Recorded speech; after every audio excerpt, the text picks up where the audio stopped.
We were holding by the Kinyan, the ninth Kinyan, of Tahara. Now, one of the ways we became a Torah is specifically through Tahara. And we discussed yesterday the black hole of Tumah, how a person gets led down the path and gets stuck there inevitably for a very, very long time. And we discussed at a deeper level how that in order to love Torah, which is emes, there has to be a sinas hasheker. That's one idea. Today, I want to take a different aspect of Tahara, the idea of Taharas HaMachshava. Taharas HaMachshava. In the Sefer Das Chochma Musar, from Berucham Levavitz, the Mashgiach Lemir, so he explains at length how a person who's learning Torah is extremely different, fundamentally different than somebody who's learning in university. Let me explain. Once upon a time, not that many years ago, there was a newspaper in Princeton University that was describing the philosophy and ethics professor, and describing the virtues and how great and wonderful this philosophy and ethics professor in Princeton University was. He had been there for many, many years. He was promoted to be the head of the department in an extremely prestigious university in America, one of the most well-recognized, most well-acclaimed universities in the entire world. And he was the head of the philosophy and ethics department in Princeton. The story leaked that this man was having an affair with one of his students. Obviously against university policy. Obviously one of the quote-unquote cardinal sins of being a university professor. He was having an affair with one of his students. And he was called in to the chancellor of Princeton University's office to have a sit-down discussion as to what is going on. And the chancellor calls in this professor, the ethics and philosophy professor, the head of the ethics department. And he calls him in and he says, "How are you? You have been accused, as we all know, of the following act." Said, had it just been one of the professors on staff, it would have raised my eyes a little bit. It would have piqued my interest slightly. But in all honesty, I would have just dismissed them and said, not everyone's perfect. I would have just dismissed them and said they can no longer fulfill the responsibilities. But maybe it was a mistake, it was a misjudgment. So, but you are the head of the ethics department. Your entire life, your entire writing, everything you've been researching and doing for the past 30 plus years has been ethics related. You're renowned in the world as one of the expert ethicists. How could you be the one? Asked the chancellor. How could you be the one to make an unethical violation? How could you be the one to do something so immoral? And the philosophy professor and ethics professor respond on the spot without batting an eyelash, without thinking a moment. And he says to the chancellor of Princeton University, he said, when is the last time that you asked the math professor to be a triangle. In other words, the ethics professor was explaining that when it comes to university, when it comes to a fortress of learning, there's that which occurs in the library, there's that which occurs in the classroom, and then there's that which occurs outside. And they are completely disassociated and separate one from the other. You could have somebody whose entire life's mission, his entire life's endeavor is in order to write the best, the pinnacle of all ethical textbooks out there. But yet, the man in his private life, when he leaves the walls of his classroom, when he leaves his office behind, becomes an immoral, unethical individual.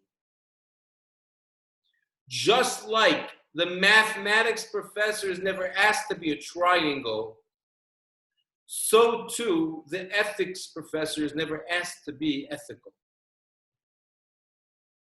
Explains Rabbi Rucham Levovitz, there's a fundamental distinction between Torah and Chachmos Acheres.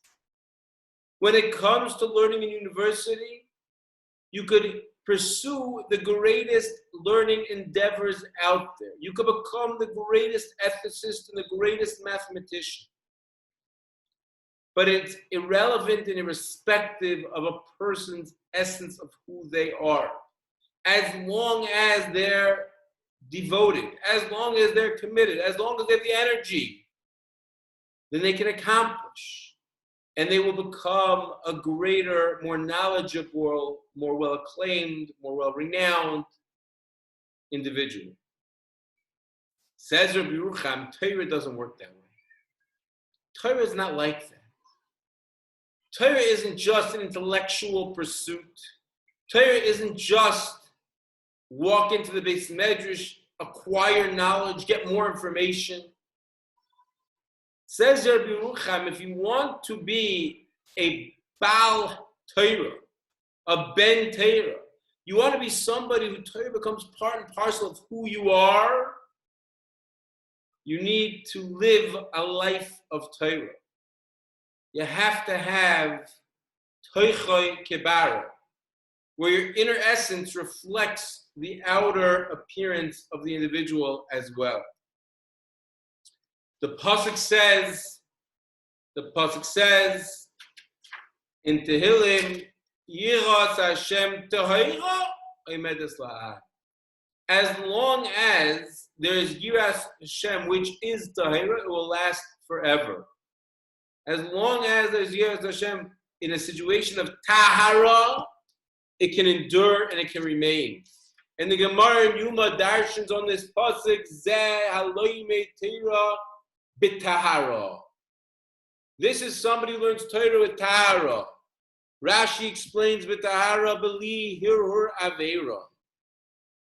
In other words, the Torah demands of the person to have purity of thoughts, purity of mind, in order to have a limit Torah that can endure and can remain.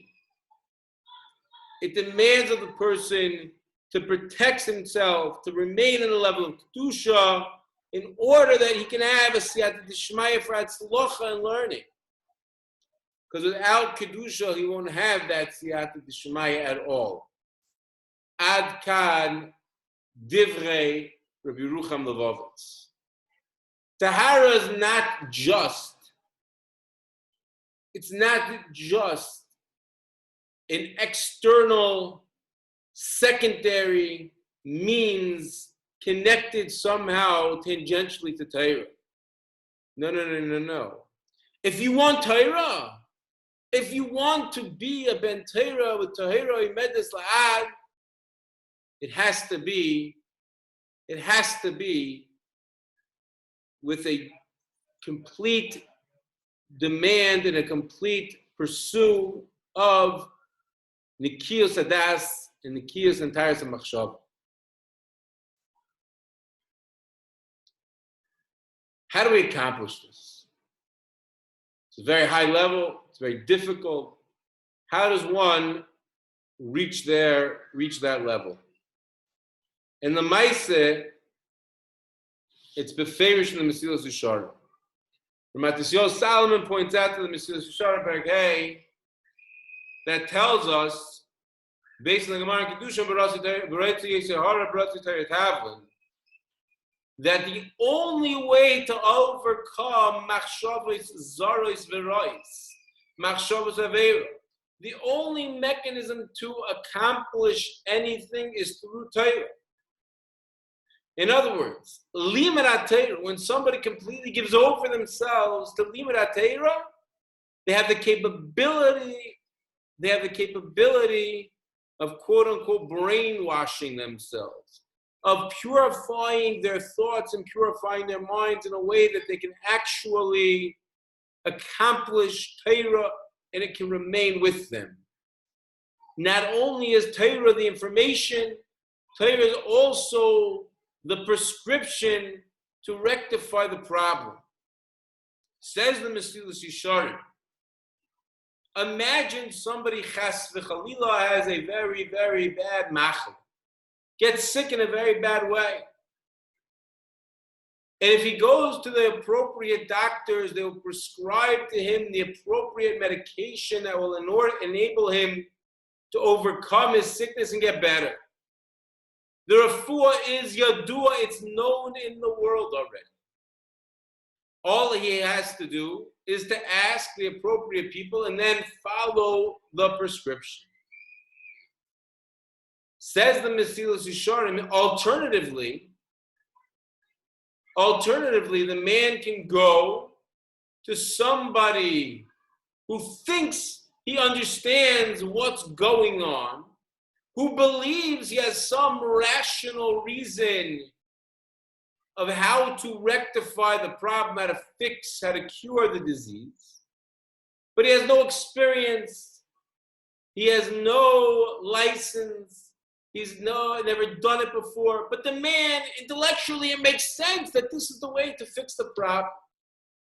And based on his thoughts, the man reaches in his bag of tricks and he pulls out a rabbit's foot and he waves it over his head. Says the Mesilas Yesharim, called Bar Das, every individual has a little bit of seichel, will realize, will understand that if you want to fix the disease, you go to the doctor. Just because there's a wise individual who lives next door who thinks he understands the problem and might have a cure, doesn't convince me enough to risk my life and go to him. Says the Ramchal, the Torah told us, HaKadosh Baruch Hu understands the way machalos work. He understands the way a human psyche functions. And he says that if a person has machshavos rois, if a person has machshavos tumois, you want to rectify the problem, barasi lo Torah tavli. The prescription is through limud Torah. Don't think you can outsmart HaKadosh Baruch Hu. Don't think logically, well, if I go on a internet diet, if I go on a, eat only vegan foods, I'll no longer come to trade. Hashem said you have a problem. You have a taiva for Aveira. You have machshavos rois. You know how to fix the problem. Barasi lo Torah tav. The prescription is only through Torah. That is the mechanism, that is the means of accomplishing. So, we have a very difficult predicament. On the one hand, we have machshavos rois.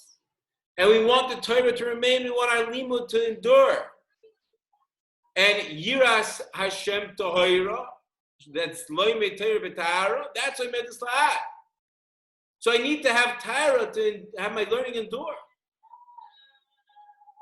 Says Matnas Solomon, But at the end of the day, how do we get to that Tahara? It all starts with the Lima Torah. It all starts with the giving over ourselves to our Torah, to focusing on our Torah, to pursuing our Torah, to making an essential part of our life that Talmud Torah. It shouldn't just be something I do here and there. It shouldn't just be a pursuit when I'm in the Beis Medrash, but not when I'm outside. No. Barasi le-Yetzirah, you want to rectify the Yetzirah, Barasi le-Torah Tav. Make sure you're always involved in it. Make sure you have a kasha. Make sure you have a thought. Make sure there's some Torah Tavlin always available and accessible. Just like a person who has a headache, he runs to take the Tylenol. So too the person who has Machshavas Rois runs to pick up his Chumash, runs to pick up his Gemara, runs to pick up his Mishnah Berurah. Ad kan Devreinu for today.